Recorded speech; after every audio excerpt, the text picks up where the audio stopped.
Now we will discuss how do we calculate cost of material consumed. Cost of material consumed कैसे calculate करेंगे, उससे related कुछ questions practice करते हैं और सबसे पहले फॉर्मूला देखते हैं। Put the heading cost of material consumed. The formula for cost of material consumed is opening stock plus amount paid for material. Material के लिए आपने जो भी अमाउंट पेड किया है, मटेरियल में क्या हो सकता है, स्टेशनरी हो सकता है, मेडिकल इक्विपमेंट्स हो सकते हैं, स्पोर्ट्स इक्विपमेंट्स हो सकते हैं, इस तरह का कोई भी नाम हमें देखने को मिल सकता है। सो ओपनिंग स्टॉक जमा amount paid for material minus closing stock. Basically तो हमें ये याद रखना है, ओपनिंग स्टॉक जमा amount paid minus closing stock. उसके बाद में उसमें plus creditors at the and, जैसे आउटस्टैंडिंग एट द एंड को हमेशा हम प्लस करते हैं, उसी तरीके से यहाँ पर क्रेडिटर्स एट द एंड को प्लस करना है। यदि creditors at the end plus होगा तो creditors in the beginning minus हो जाएगा, और अगर creditors in the beginning minus होगा तो एडवांस इन द बिगिनिंग को करेंगे प्लस और एडवांस एट द एंड को करेंगे माइनस। इसको जब हम प्लस माइनस करेंगे तो इस ड्यूरेशन में, इस लेखांकन अवधि में जितना हमने कॉस्ट ऑफ मटेरियल कंज्यूम किया है वो हमारा कैलकुलेट हो जाएगा। हमने यहाँ पर क्या किया है, अगला पिछला हटा दिया है। क्रेडिटर्स इन द बिगनिंग मतलब पिछले साल के क्रेडिटर्स जो आउटस्टैंडिंग थे उनका भुगतान हमने अभी किया होगा। एडवांस एट द एंड का मतलब है अगले साल के लिए जो अभी हमने पेमेंट कर दी है, तो अगला पिछला हटा दिया, जिनका संबंध इस साल से था, चाहे हमने उनका भुगतान किया है चाहे हमने उनका भुगतान नहीं किया। जैसे क्रेडिटर्स एट द एंड का मतलब है ये वो है जिनसे हमने पैसा सामान खरीदा है इस ड्यूरेशन के लिए लेकिन अभी तक पेमेंट नहीं की है। एडवांस इन द बिगनिंग का मतलब है ये वो लोग हैं जिनको हमने पिछले साल ही पेमेंट कर दी थी इस साल के लिए, तो इस साल से रिलेटेड है तो प्लस हो जाएगा, अगले पिछले को हटा देंगे। फॉर्मूला क्या बन गया है, opening stock plus amount paid for material, बहुत इंपॉर्टेंट है अमाउंट पेड वर्ड पे फोकस करना, minus closing stock. Creditors at the end plus, बिल्कुल आउटस्टैंडिंग एट द एंड की तरह ट्रीट करो उसको, आउटस्टैंडिंग भी लाइबिलिटी होता है, क्रेडिटर्स भी लाइबिलिटी होता है। So creditors at the end plus creditors in the beginning minus advance in the beginning plus, तो advance at the end minus. एक याद कर लो, बाकी सब उसके रिवर्स रिवर्स हैं कि क्रेडिटर्स एट द एंड यानी कि आउटस्टैंडिंग एट द एंड हमेशा प्लस होता है। क्वेश्चंस देखते हैं इससे रिलेटेड, लेकिन उससे पहले एक सेकंड पॉइंट बना के ये भी नोट कर लो कि कभी कभी अमाउंट पेड की जगह मटेरियल परचेज दिया हुआ होता है। क्या दिया हुआ होता है, मटेरियल परचेज। देखो मटेरियल परचेज का मतलब क्या है, हम परचेजेस कैश में भी कर सकते हैं, उधार में भी कर सकते हैं। तो अगर उसका पूरा कंसोलिडेटेड एक इन्फॉर्मेशन दे रखी है हमें, नेट परचेजेस के नाम से दे रखा है, तो उसमें कैश और क्रेडिट दोनों इंक्लूडेड है, तो ऐसी सिचुएशन में हमें क्रेडिटर्स से रिलेटेड कोई भी एडजस्टमेंट करने की जरूरत नहीं है। सो इन दैट सिचुएशन हम मटेरियल कंज्यूम्ड कैसे निकालेंगे, opening stock plus material purchased minus closing stock. तो अगर हम यहाँ पर मटेरियल परचेज्ड वर्ड यूज कर रहे हैं तो हम क्रेडिटर्स का एडजस्टमेंट नहीं करेंगे, क्योंकि हम क्रेडिटर्स अकाउंट के माध्यम से ही इसको निकाल कर लाए हैं, तो इसमें कैश और क्रेडिट दोनों सम्मिलित हैं। अगर अमाउंट पेड लिखा हुआ है तो उस सिचुएशन में फिर हम क्रेडिटर्स की भी एडजस्टमेंट को करते हैं। ठीक है, इसे नोट कर लो। अब क्वेश्चंस देखते हैं।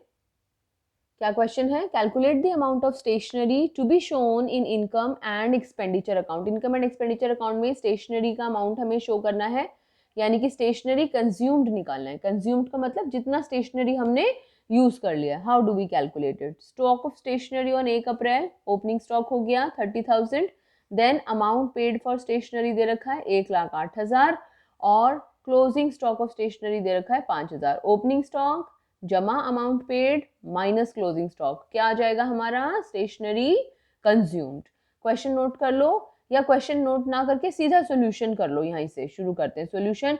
Right down the formula. क्या फॉर्मूला है स्टेशनरी कंज्यूम्ड का, stationery consumed is equal to opening stock जमा amount paid minus closing stock. लिख लिया, शुरू करते हैं। स्टेशनरी कंज्यूम्ड, इसका दूसरा मतलब stationery to be shown in income and expenditure account. कैसे निकालेंगे, ओपनिंग स्टॉक कितना दे रखा है 30,000 प्लस अमाउंट पेड कितना दे रखा है 1,08,000। 30,000 में 1,08,000 को प्लस किया, कितना आ गया 1,38,000 माइनस क्लोजिंग स्टॉक। कितना दे रखा है क्लोजिंग स्टॉक क्वेश्चन में 5,000। 1,38,000 में से 5,000 को घटाया तो हमारा अमाउंट आ गया स्टेशनरी कंज्यूम्ड। इतना स्टेशनरी कंज्यूम्ड का अमाउंट है हमारा, जो कि इनकम एंड एक्सपेंडिचर के एक्सपेंडिचर साइड में टू स्टेशनरी कंज्यूम्ड के नाम से लिखा जाएगा। क्लियर है, आगे चलते हैं। क्वेश्चन नंबर 2, ये हमारा सीबीएसई का 2019 का जो सैम्पल पेपर आया था उसमें एक क्वेश्चन दे रखा था, ओपनिंग स्टॉक ऑफ मेडिसिन, यहाँ पर भी हमें मेडिसिन कंज्यूम निकालना है। ओपनिंग स्टॉक ऑफ मेडिसिन दे रखा है 50,000, देन अमाउंट पेड दे रखा है, यानी कि क्रेडिटर्स का एडजस्टमेंट करेंगे अगर क्वेश्चन में होगा तो। सो ओपनिंग स्टॉक 50,000 जमा amount paid 2 lakh, closing stock हो गया 45,000 more than opening stock. 45,000 more than opening stock, इसका मतलब क्या है? ओपनिंग स्टॉक से 45,000 ज्यादा। यदि ओपनिंग स्टॉक 50,000 है तो उससे 45,000 ज्यादा, यानी कि क्लोजिंग स्टॉक कितना हो गया तुम्हारा? 95,000। कितना हो गया आपका क्लोजिंग स्टॉक? 95,000। तो ये नहीं कि आधी लाइन पढ़ी और अपना क्लोजिंग स्टॉक लिख दिया 45,000। No, the closing stock is 45,000 more का मतलब प्लस। अब देखते हैं, ओपनिंग क्रेडिटर्स दे रखे हैं 20,000 और क्लोजिंग क्रेडिटर्स के लिए बोला है 50% ऑफ ओपनिंग क्रेडिटर्स। यदि ओपनिंग क्रेडिटर्स 20,000 है तो क्लोजिंग इसका 50% है। 50% का मतलब इसका हाफ है, तो क्लोजिंग क्रेडिटर्स कितने हो गए हमारे? 10,000। क्वेश्चन शुरू करते हैं अपना। पहले वीडियो को पॉज करके खुद कैलकुलेट करो। पॉज द वीडियो और कैलकुलेट करो मेडिसिन कंज्यूम्ड कितना आ रहा है आपका, फिर उसके बाद में आगे की वीडियो देखना। पॉज करो बेटा वीडियो। हाँ जी, निकाला अमाउंट। ओपनिंग स्टॉक 50,000 जमा amount paid 2 lakh minus closing stock 95,000 plus creditors at the and 10,000 minus creditors in the beginning 20,000। Answer आया मेडिसिन कंज्यूम्ड 1,45,000। किस किस का मेडिसिन कंज्यूम्ड 1,45,000 आ गया? कमेंट बॉक्स में कमेंट करके बताओ जल्दी से। नेक्स्ट क्वेश्चन, और अपने आप को शाबाशी भी दो। हाँ जी, इस क्वेश्चन में stock of medicine, opening stock, यहाँ पे ईयर जरूर चेक कर लिया करो। ओपनिंग स्टॉक है 30,000, क्लोजिंग स्टॉक है 5,000। क्रेडिटर्स दे रखे हैं, opening creditors 20,000, closing creditors 14,000। Advance का मतलब है वही प्रीपेड आपका। Closing advance, opening advance 2,000, closing हो गया 13,000। देन अमाउंट पेड दे रखा है। कहाँ से शुरू करेंगे? शुरू करो। Medicine consumed is equal to opening stock plus amount paid minus closing stock plus creditors at the end minus creditors in the beginning plus advance in the beginning. इसका मतलब है ये पिछले साल ही इस साल के लिए एडवांस पे कर दिया था, and minus advance at the and. Calculate कर सकते हो। वीडियो को पॉज करो, फटाफट मेडिसिन कंज्यूम निकालो, फिर क्वेश्चन करते हैं। Pause the video. कर लिया? कितना लिखा है opening stock? 30,000 plus amount paid कितना? 1,08,000 माइनस क्लोजिंग स्टॉक कितना है? 5,000। उसके बाद में क्रेडिटर्स एट द एंड देखो कितना दे रखा है? 14,000। क्रेडिटर्स एट द एंड को हमेशा प्लस करते हैं। क्रेडिटर्स इन द बिगिनिंग कितना दे रखा है? माइनस का 20,000। Then prepaid in the beginning या advance in the beginning 2,000 and advance at the end 13,000। इसको जमा घटा करेंगे, हमारा मेडिसिन कंज्यूम्ड आ जाएगा। क्लियर है ये question? Next question, very important question. Stationery consumed, item consumed, sports material consumed, ऐसा कुछ भी हमारा लिखा हुआ आ सकता है। कॉम्प्रिहेंसिव प्रॉब्लम है, बहुत सारी चीज़ों का समावेश है इसमें। Now you have to calculate the sports material consumed in this question. पिछले वाले क्वेश्चंस में से बहुत सारी चीज़ें हैं हमारी। अमाउंट पेड है, कैश परचेजेस है, ओपनिंग स्टॉक है, क्लोजिंग स्टॉक है, ओपनिंग क्रेडिटर्स है, क्लोजिंग क्रेडिटर्स है, हमें मालूम है।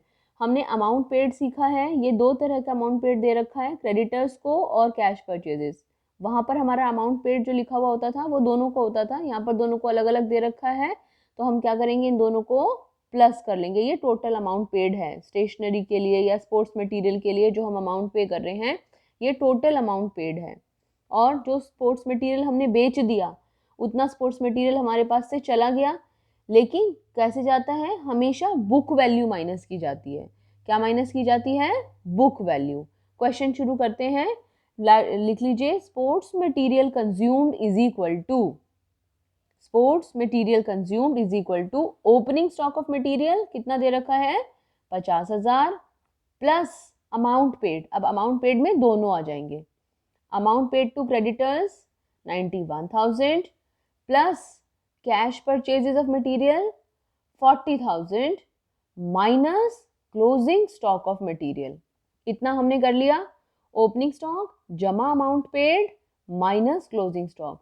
फिर क्रेडिटर्स एट द एंड को हमेशा plus, so plus creditors at the end minus creditors in the beginning. Creditors in the beginning को कर देंगे माइनस, तो क्रेडिटर्स एट द एंड को करा plus, creditors in the beginning को करा माइनस। ये सारा तो चीजें हमने पहले भी पिछले क्वेश्चन में भी करी थी।